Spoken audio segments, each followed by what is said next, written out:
Hi, my name is Lacey Murdoch, and these are my annotations for the Absolutely True Diary of a Part-Time Indian.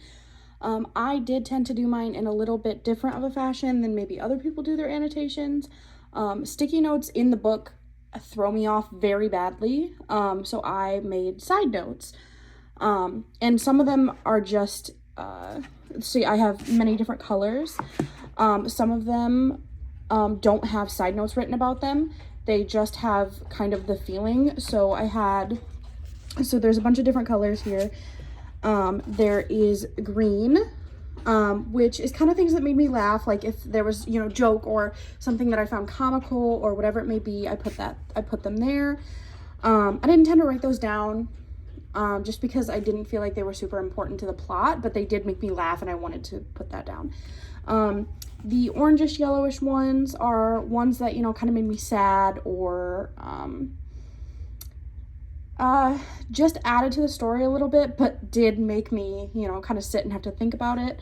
The light blue ones, that's what I have the most of notes on, were for character development, like seeing how he was at the beginning of the story and how his thoughts progressed and who he was. And then the dark blue ones were honestly kind of personal for me, like things that I had seen in the book that were like, wow, like this sat and made me think about this for a second, and it really made me think. So I'm just gonna go through and see if I can find some of the really big ones. I definitely want to go through and find, like, so the very first one, it just shows his character development. So I just wanted to talk about how he had such low self-esteem, and it all starts off, he focuses on his hydrocephalus, and that's, he just has very low self-esteem and has to, work his way through that. There was the dog death, which made me very sad, and I very specifically annotated that one because I did not want to go back and read it. Let's see.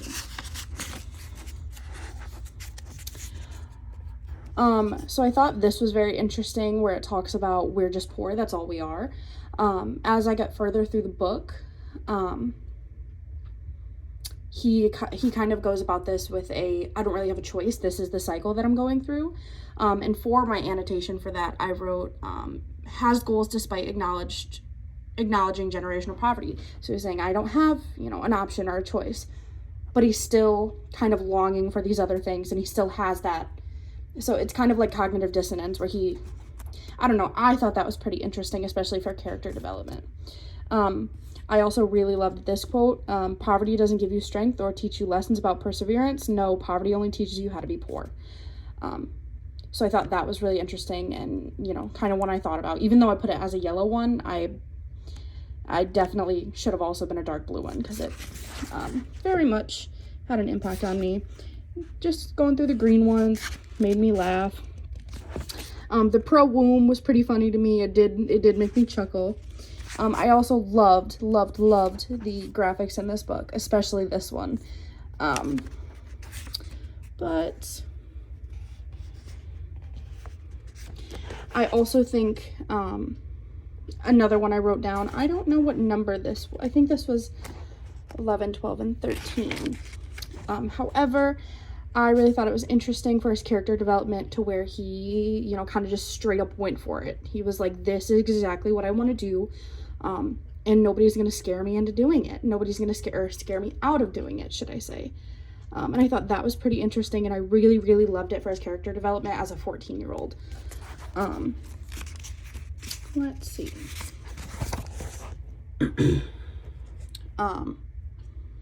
This one was, I felt like I should share this one. So I put this for number 3.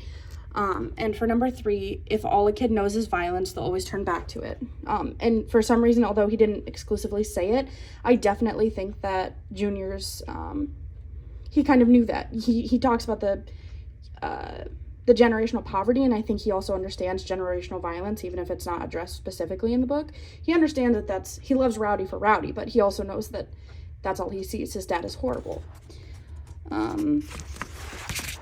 Let's see.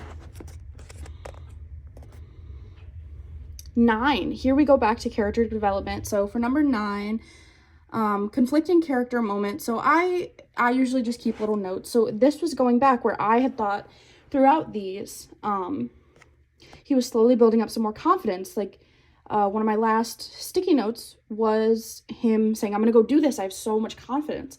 And I think it's really true to character that kids, you know, without a lot of confidence go back and forth. And I thought it was really interesting where he said, I didn't deserve to be there, even though he was so confident and he didn't have that thought at first and he wanted to go. So I really did enjoy that. Also, I'm talking a lot and I have plenty more to get through, but I definitely would like to get through some more of my... I absolutely loved this moment. It was one of those things, so as my annotation, I put money does not equal character, especially with that first Penelope in this entire school district. We had just this kind of idea that they were not going to be kind to him based on his wealth, and I thought it was just a beautiful moment, and it was kind of a turning point for him about not only white people, but the people at his school, just that she was kind and she was caring, and it had nothing to do with how much money he had. So even though it was a character turning point a little bit for him too, I definitely put it as one for me, just because I absolutely wanted to be able to go back and look at it and know that it was important for me to look at. Some of these I won't be able to go through just because I'm almost running out of time. But obviously I still have plenty more. I had plenty in this book. But here are the ones I wrote down. And some of these I had mentioned earlier I didn't write down. So for my important ones, pictures are universal language. I thought it was really interesting when he had said, you know, not everyone speaks the same language, but if you draw a picture, everyone is going to know it's a flower. For the second one, when he was talking about his dog and how sad he was when his dog had passed, how, you know, when you grow up in that loneliness and whatever it may be, how you fall onto animals, and I 100% understand that. I talked about number 3. Number 4, strength comes in all forms. I believe that was referring to Rowdy. Oh, no, it was referring to his smart friend. His name started with a G, and I'm losing it right now. But how Rowdy's was physical strength, and his Mr. Smart friend was academic strength and just intelligence, and I thought that was really cool. So here's kind of my notes. It's really messy, but that's kind of the way I take them. The character has low self-esteem, so we're talking about obviously Junior or Arnold. Slabbing Vulture, when he was talking about himself, were his teeth. I thought it was interesting to note that that is absolutely not something he came up with on his own. It was important to note that that was totally something he heard from someone else and picked up and started using as a form of like self-deprecation. I loved, or kind of early in the book, where he said, where he could kind of see his own potential as an adult artist. And he was like, this is what I could do. And when he also refers back to that with his sister in the romance book. We talked about 4. 5, I can't remember what it had been, but there was something that him and Rowdy were discussing, and he was super excited about it, and I annotated it, and it genuinely just made me really happy, because a lot of this is very mature, but he, you know, as teenage boys do, I think it was very, very fun and very realistic to see some of those little thoughts come out in the excitement.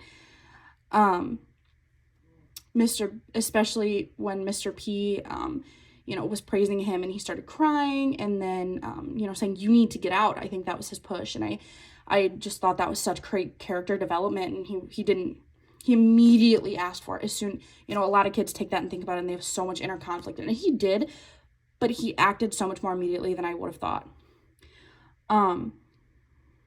Talked about 9. 10 is when he was at the dance with his girlfriend, his little girlfriend, non-girlfriend, and he was worried about the money in the pictures, and he said he felt beautiful because they were having a good night and dancing, and I just thought that was amazing that, you know, going back up to Slabbing Vulture, he's now he self-proclaimed feels beautiful. And 11, 12, and 13 were just parts, especially regarding, like, getting back into the game with Rowdy and playing basketball and not wanting to, like, do things. He was scared, but it didn't stop him from doing those things. And then 14, I believe that was one at the very end of the book. I do want to pull that one out. 14, yep. So hesitation about Rowdy. So getting back into the game, I thought this was an interesting one because he gets asked to block Rowdy and he says, I don't think I can do it. And I think that was really interesting because that's the one thing that he kind of puts the brakes in. After all this time, he's kind of going for things and he's like, I don't think I can do this. And I feel like that was not something I heard a lot from this character in the book. These were just my personal favorite quotes that I wrote down that were different from these that I just wanted to save. Now, this obviously is referring to, the American Indians and Native Americans, but we only know how to lose and be lost. It did make me tear up a little bit. And on page 181, they were talking about Junior throwing up before games, and another character, I think it might have been his dad or his coach, said, if you're scared, it's because you don't want to. But if you're nervous, it's because you do want to. And I thought that was a really interesting comparison. And then when Junior's mom and dad are kissing near the graveyard, he kind of criticizes them, and his mom just says, it's all love and death. So yeah, those, I know my annotations are a little odd, but I hate the sticky notes on the pages, like on the full pages. It bothers, and I can't highlight. So this helps me, and especially with the kind of emotions that come with it, it very much helps me articulate what I think about this book. And also this ran a little long, I am sorry, but I had so much I wanted to discuss, and I tend to ramble, so thank you.